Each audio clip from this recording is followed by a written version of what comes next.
Ki khubor ka Batesi TV. Ka umdi basnyambat penjaslian. Rupa Premium Meghalaya.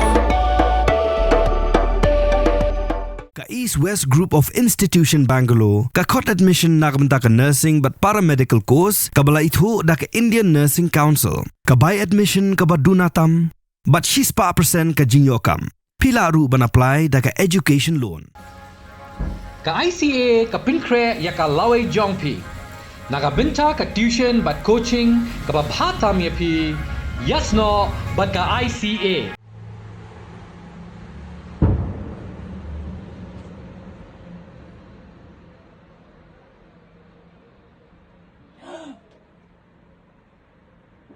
Two, three.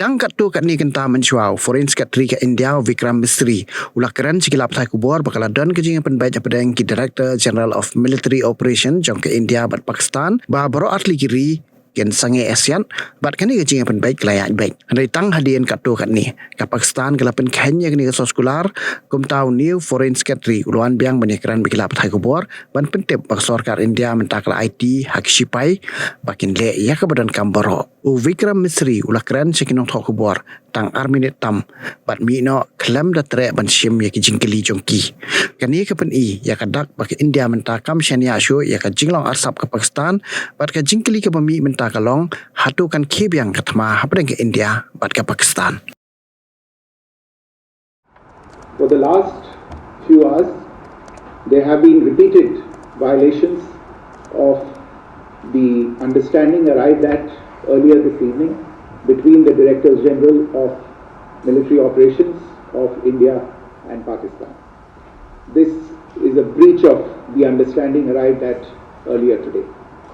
The armed forces are giving an adequate and appropriate response to these violations, and we take very, very serious notice of these violations. We call upon Pakistan to take appropriate steps to address these violations and deal with the situation with seriousness and responsibility. The armed forces are maintaining a strong vigil on the situation. They have been given instructions to deal strongly with any instances of a repetition of the violations of the borders along the international border as well as the line of control. जो पिछले कुछ दिन से चल रही सैन्य कार्रवाई को रोकने का समझौता आज शाम को हुआ था। पिछले कुछ घंटों से इस समझौते का पाकिस्तान की ओर से घोर उल्लंघन हो रहा है।